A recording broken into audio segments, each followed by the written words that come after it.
हम्म। Diabetes क्या होता है और क्या हर तरीके की डायबिटीज सेम होती तो डायबिटीज को अगर हम एक टर्म से समझे ना, बहुत सिंपल भाषा में, अगर आपकी बॉडी का रिक्वायरमेंट जो है फॉर अ सर्टेन फूड, जिसको हम कार्बोहाइड्रेट कहते हैं, जो ग्लूकोज में कन्वर्ट हो जाता है, अगर आप उससे ज्यादा कंज्यूम करने लगते हो तो आपके शुगर लेवल्स ब्लड के अंदर बढ़ते रहते हैं।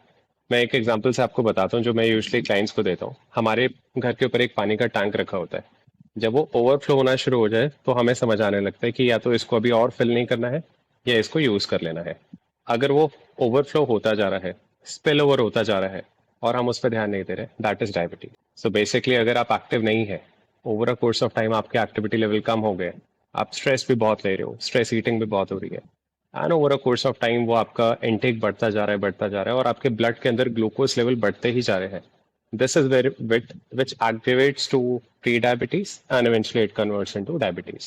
That's basically diabetes for you. तो एक डिफरेंस होता है आई थिंक टाइप 1 डायबिटीज और टाइप 2 डायबिटीज, क्या Correct. दोनों ऑलमोस्ट सेम है?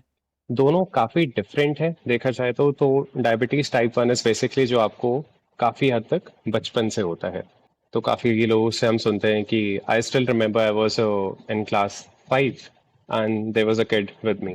तो उसको डायबिटीज थी, तो we used to make fun of him, क्योंकि हमें आइडिया तो था नहीं कि हो क्या रहा है। But then we got to know कि ही वाज टेकिंग इंसुलिन। अभी वो चीजें समझ आती हैं बिकॉज उसको वो बचपन से था। Diabetes type 2 is basically a lifestyle disorder जो हम लोगों ने over a course of time build कर लिया है। इंडिया में बहुत से डायबिटिक केसेस हैं। इंडिया में बहुत से ऐसे केसेस हैं जिनकी डायबिटीज की वजह से डेथ होती है। तो this is completely a lifestyle disorder जिसको हम लोग क्योर कर सकते हैं, मेकिंग श्योर कि अगर आपका लाइफस्टाइल अच्छा है, if you are working with a doctor, if in cases required.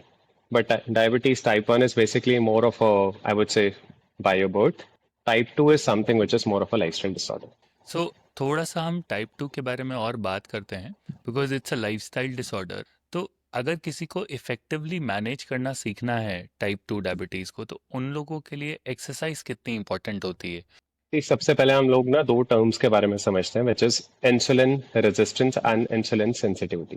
तो इंसुलिन का काम यह है कि जब भी आप खाना खाते हो, उससे ग्लूकोज बॉडी निकाल के आपके ब्लड के अंदर एंटर करती है। तो वो जो एक्स्ट्रा ग्लूकोज है ना, उसको अपने रिजर्व्स में अपनी सही जगह पे पहुंचाने का काम इंसुलिन करता है, जो कि आपका पैनक्रियास देता है। ठीक है, इसको बहुत टेक्निकल नहीं करते। Now the thing is that if in case आपकी बॉडी में बहुत ज्यादा शुगर रहने लग जाए, तो उसकी वजह से इंसुलिन रेजिस्टेंस बढ़ने शुरू हो सकती है। तो रेजिस्टेंस का मतलब वो इतना सक्षम नहीं रहेगा कि उस ब्लड से उस उस पर्टिकुलर रिजर्व्स तक उन सब चीजों को पचा सके, and eventually blood sugar level बढ़ते चले जाते हैं। Then it converts into pre diabetes and eventually diabetes.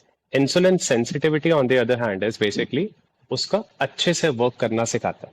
ये दिखाते हैं कि इंसुलिन अपना काम बहुत अच्छे से कर पा रही है। When you start looking towards a healthy lifestyle, when you start moving well, आप कोई भी फॉर्म ऑफ एक्टिविटी करते हो, आप वेट्स उठाते हो, आप कार्डियोवास्कुलर हेल्थ पे ध्यान देते हो, आपकी इंसुलिन सेंसिटिविटी बढ़ती है। तो जो ब्लड के अंदर शुगर लेवल लंबे टाइम तक रहने लगे थे, जिसकी वजह से प्री डायबिटीज डायबिटीज कन्वर्ट हो रहा था, वो उन चीजों को यूज करना स्टार्ट करेगा।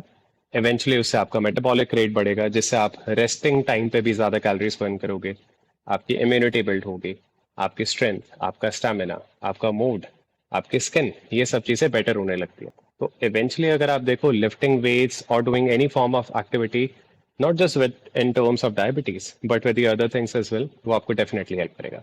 तो इसमें एक चीज़ आई थिंक समझनी बहुत इंपॉर्टेंट हो जाती है कि ऐसे लोगों को अपने इंसुलिन स्पाइक्स पे भी काफ़ी ज़्यादा ध्यान रखना होता होगा, और I am very correct. Sure लोग कुछ ऐसी चीज़ें करते होंगे जिनसे उनके इंसुलिन बहुत बार स्पाइक होता होगा। सो ऐसे क्या डाइटरी प्रिंसिपल्स हैं जो ये लोग ध्यान रख सकते हैं कि उनके इंसुलिन बार बार स्पाइक ना हो? सबसे पहले इंसुलिन स्पाइक कब होता है, सबसे ज्यादा कब होता है, और कब थोड़ा कम होता है, उसको थोड़ा समझ। हम लोग जो भी खाना कंज्यूम करते हैं उससे हमें न्यूट्रिएंट्स मिलते हैं, जिसमें दो चीजें अलग अलग कैटेगरीज में रहती हैं, मैक्रोज एंड माइक्रोज। पहले माइक्रो को देख लेते हैं बिकॉज वो सिर्फ माइनर ट्रेसेस है, वाइटामिन एंड मिनरल्स। ये बहुत असेंशियल है, बट ये बहुत कम क्वांटिटी में बॉडी को चाहिए रहता है। जो हम लोग ज्यादा क्वांटिटी में देखते हैं, जो हमारे फूड लेवल के पीछे मेंशन होता है mostly, that is protein, carbohydrates and fats. अब कार्बोहाइड्रेट्स जो होता है, जब वो ब्रेक होता है तो वो ग्लूकोज में ही बॉडी में एब्जॉर्ब होना है, which is basically your blood sugar level eventually. तो आप क्या चाहेंगे कि अगर आप डायबिटिक हैं या अगर आप डायबिटीज से बचना चाहते हैं, तो over a course of time आप अपने कार्बोहाइड्रेट इनटेक के ऊपर एक बहुत क्लोज चेक रखना चाहेंगे। काफी लोगों के साथ में ऐसा होता है कि उनको लगता है कि कार्बोहाइड्रेट्स तो बहुत ही खराब चीज है, ऐसा बिल्कुल नहीं है। बट अगर आप एक लिमिट से ज्यादा कंज्यूम करें एंड उतना एक्टिव नहीं है, then obviously you should look forward to limit your carbohydrate intake. उसमें भी आप क्या कार्बोहाइड्रेट्स खा रहे हैं ये बहुत इंपॉर्टेंट होता है। तो आप होल ग्रेन्स खाइए, आप फ्रूट्स खाइए, have vegetables so that you get some good fibre out of it, some micro nutrients out of it. Protein intake आपका अच्छा रहना चाहिए। हमारे इंडियन डाइट पे वैसे ही प्रोटीन बहुत कम है। So if you're a non-vegetarian, go for chicken, go for fish, lean sources. If you're a vegetarian, go for eggs. If you're pure vegetarian, go for paneer, tofu, soy products. And अगर ये सब कुछ करने के बाद भी आपका protein intake पूरा नहीं होता है, तो शायद आप कंसिडर कर सकते हैं adding a supplement also. Don't forget to add a good amount of fats also, क्योंकि आपके हार्मोन्स को रेगुलेट करने के लिए फैट्स बहुत इंपॉर्टेंट है। सो इसका आंसर ये रहेगा कि आपका कार्बोहाइड्रेट इंटेक थोड़ा आपको क्लोज चेक रखना पड़ेगा। Good healthy fats, good amount of protein, proper rest, and I think that should be it.